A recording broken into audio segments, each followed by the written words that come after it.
Yes, everybody, and in this video, we'll be talking about the massive clear out that's clearly taking place at Spurs this summer. Donna Cullen has left the club, Scott Munn has left the club, Brian Mason has left the club, the medical team is being cleared out, and then, of course, Rob Villaham, the Spurs women's manager, has also left the club this summer. Who knows, maybe plenty more. Even a Johan Lange could end up leaving as well. Let's start off first with Donna Cullen. She was the executive director and longtime trusted partner to Daniel Levy since 2006, credited as well with the help in moving from White Hart Lane to Tottenham's new current stadium. And this is what Daniel Levy had to say about her departure. Donna has made an immense contribution to the club over an extensive period. Her diverse responsibilities grew significantly, and replacing her roles with a single individual will be impossible. While many may associate her primarily with marketing and communications, Donna's impact extends far beyond those areas. Notably, her leadership and political acumen at planning committees was instrumental in the club being able to build one of the finest stadiums and training centers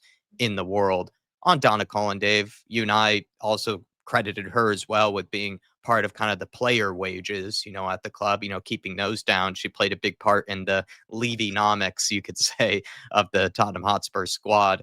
I mean, her departure is huge, and it's a big clear up in the Tottenham Hotspur boardroom. With Vinay as well as Peter Sherrington coming in. So, will we, be happy with her departure? Would you say? Yeah, I think, look, the shake-up of boardroom in general, I think, is needed, Jack. Look, when it comes to Donna Cullen, I think she was working for one of Lord Sugar's companies before that as well. So she's very revered in the business world. And if I think I'm correct, I think she was due to retire last year and end up staying on for one more year. And look, the planning, her being instrumental in the likes of the planning committees for the stadium, I didn't know that. In fairness to her, Tottenham seem to get what they want out of the council when they want to build whatever it is they want to build. So, in that respect, she's done a huge job for Tottenham in terms of the brick and mortar of Tottenham Hotspur. However, in terms of fan liaison and on the football pitch, I mean, I wouldn't attribute any of that to her whatsoever. And I think that's where the shake-up needs to happen. We're now out of that planning and developmental and building stage. We're now back to what matters really at a football club, and that's on the pitch. So for me, it needs that shake-up.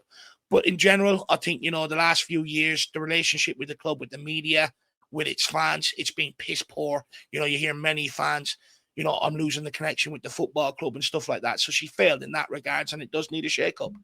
And the fact that she did have so many responsibilities, according to Daniel Levy, you actually would probably prefer that those did get kind of divided up to more individuals to take on those responsibilities. It does sometimes seem silly to give someone that many responsibilities, like Daniel Levy was suggesting. But also, they've been together for such a long time, basically since the very beginning. She's been a part of this ENIC tenure for a very long time now.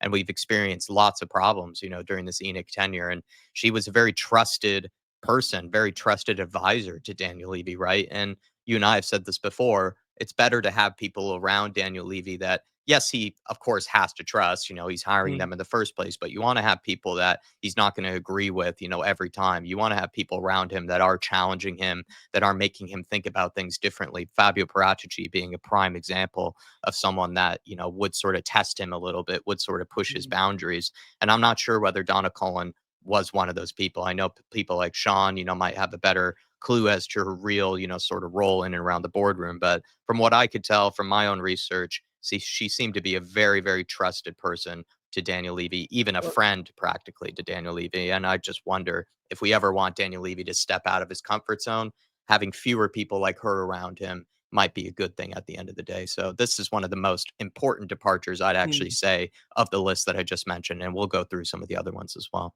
No, you're absolutely spot on. And I was listening to the trustee guy on We Are Tottenham TV, and he was saying like her influence in Tottenham Hotspur was massive. And you got to remember she's part of the culture, lowest wages, which culminates to finish 17th in the league with the highest bonuses and the highest paid board members in the English game. So I mean, she's a part of that culture. Yeah, definitely. And I think we'll go on to Scott Munn, Chief Football Officer, instrumental in bringing in Ange Postecoglou. He is expected to leave this summer. Probably one of the shortest tenures you could ever find of any chief football officer. You wonder if the only reason he was brought in was to oversee this Ange Postecoglou era, which was probably anticipated to last longer than it actually did. I mean, Scott Munn, what did he really do, in this time period? I think that's really all that needs to be said. But you know what? When it comes to Scott Munn, Jack, I had my doubts about him in the first place, actually having any impact on the football pitch side of things, because when you actually looked into his career, it was about Yeah. building the Olympics over in Australia, building the women's AFL, which is their version of Aussie rules. And, he built stuff financially. And that's what I always thought he was brought into Tottenham to do, with also maybe looking at maybe venturing into multi-club ownership. But also part of his remit of his job description was rebuild that medical department. He absolutely failed in that massively. Look at the Yeah. amount of injuries we've had, and stuff like that. He was also responsible for bringing in Johan Lang as well. He has the part of that decision. Look, never really fulfilled his job, and it's time for him to go. Speaking of that medical team, actually, Dave, Job Scott, we knew, mid-season sort of left. He'd been there for 20 years. We had the worst injury crisis in years at the club. There have been plenty of new job postings and advertisements for new people to be hired. I think they've brought in a new head of sports physical science, a new head of sports science, lots of new recovery, science type positions, in and around the club.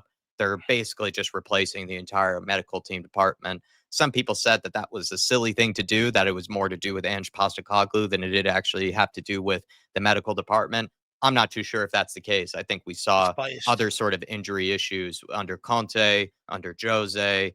Nuno was only here for so long, but I felt like that was a thing that persisted for a while now. Of course, it was the worst under Ange Postecoglou, but it always felt like we had weird injury situations at Spurs. Even when Harry Kane was around, he actually went to see Yeah, service and see his own sort of he got that recovery doctor from outside of Canada. the club, right? So, can you really say that this is a bad thing? The medical team being cleared out. I actually think it's another positive. This is the thing, and this is what I tried to highlight, this season. Everyone was blaming the injuries on Ange Postecoglou, and I think it just got to the point where people were just blaming things on Ange just to try and hound them out of this football club. But one thing I've always said is, and like it was attributed that Ange was behind getting rid of Geoff Scott because they were at loggerheads and whatever else. But the reality is, underneath Antonio Conte, spent a period of time with academy kids on the bench because of injuries. When we were top of the league under Jose Mourinho, we got injuries, the wheels fell off, could never recover. Harry Kane had to, go and work with that doctor from Canada that he used to fly out to and fly him in regularly just to keep him on the pitch because of his ankle issue. The amount of players this season that have gone outside the club to seek medical help, and okay, the likes of Van de Ven one is a specialist, that always happens. But like Romero getting Richarlison back, he shouldn't need to be seeking outside help. That should Yeah, be able to done within good inside the points. club. You look at the amount of money we spent on that training complex. We've done the stadium tour. Look at all the recovery pools and everything else there. We've got the world's best facilities. Now it's about bringing in the world's best people and Yeah, using them facilities to be able to keep our players. Like at the end of the day, you're spending all this money on the players and on the wages. But then, you've also got to spend the right amount of money on the recovery so that you're maximizing the benefits of what you paid for by keeping them on the football pitch so that they can produce. And that's been Tottenham's big problem. And my whole lifetime, I was only saying this to a guy I met earlier on, Joe, shout out to Joe. We've always had injuries at Tottenham. We've always had an extensive list of injuries. And if that guy's been part of it for 20 years, at some point, you've got to say, look, maybe you're not up to date with this new age technology and know how to relay the information, and a change needs to happen. At the end of the day, I think legally Spurs have to advertise the jobs that they're looking for. But it still doesn't mean that there's not other ways around it, like top businesses use, yeah. where they go out and they still headhunt the guy and say, technically, we have to advertise it. But we'll just say you've done the interview process. Here's the job. It's yours anyway. You know what I mean? They can still do that. They still go out and headhunt the very best. And it just seems like at Tottenham, they don't want to do that because they know it costs money. Ryan Mason also left the club, longtime assistant to many managers, Jose, Nuno, Antonio Conte, and even Ange Postecoglou. He was a trusted man on the inside, we know, by Daniel Levy at the club. If anything, Ryan Mason, I wish him well. I hope he does well outside the club. He's going over to West Brom, by the way, to become their new manager. It almost has felt like, though, that we've helped out Ryan Mason more than he's really helped the club, if you kind of get what I mean. He's been able to develop, been able to learn under many different managers, also under many different styles, many different types of formations. But the thing is with Ryan Mason is that he wasn't really someone that you would say that Jose really wanted to keep around. Nuno would have wanted it to have kept around. Conte would have wanted to keep around, or even Ange Postecoglou, right? He kind of was just someone that came with the property, came with the package, and you just had to sort of deal with him. So, I'm not really trying to criticize Mason too much. I just felt like to a degree, you want to have somebody on your coaching staff that fully believes in your philosophy, that is familiar with your style of play, familiar with how you want things to be done on the training ground and on the pitch itself. Ryan Mason had to learn new styles, new formations, new systems almost every 2 to 3 years, right? And was that really a good thing for Tottenham Hotspur at the end of the day? I would argue that was almost a better thing for Ryan Mason to just develop as a Yeah. coach than it really was for us. Yeah, 100%. Look, now that he steps into management, he's had Jose Mourinho and Conte, two of the best managers in the game. He would have had experience underneath Pochettino, and then, if he ends up at a situation where he needs to be more pragmatic, he's had the experience of a Nuno, as well to a large degree, and then also Ange Postecoglou. So, he's got probably a lot of ideas from different playbooks to be able to take with him into his managerial career, which you're right, absolutely benefits him. But I've always questioned the benefit of us having him at Tottenham. What's the benefit to us on the football? Yeah, he's probably a good lad and probably does what he's told to do and stuff like that. But at the end of the day, I've always seen him as maybe blocking a manager from succeeding, because there's no doubt him being a trusted man to leave. At the end of the day, look, he had that injury where his career, that head injury that sort of, hindered his career. And Spurs done the right thing by trying to help him out, plot a new way forward. But I always felt like, he'd be on decent wages. So that automatically takes away from a coach member that Jose or Conte or whoever wants to bring with them. That's a huge problem. And then not only that, he's not like an experienced guy, in coaching and stuff like that. So you're always having to sort of teach him what you want him to do. And it's almost more of a hindrance rather than, helping us hit the ground running. So look, best of luck to Ryan Mason. Hopefully he does well at West Brom. But also I just feel like now there's less potential for managers to be undermined, because if he's not having a manager, he'd just get into the chairman's ear like, look, it's not working out. You know what I mean? And shit like that. So I think the less voices that have Daniel Levy's ear, the better. Yeah, I think it's a positive at the end of the day, and his Tottenham Hotspur internship is almost what I would call it, is now officially over.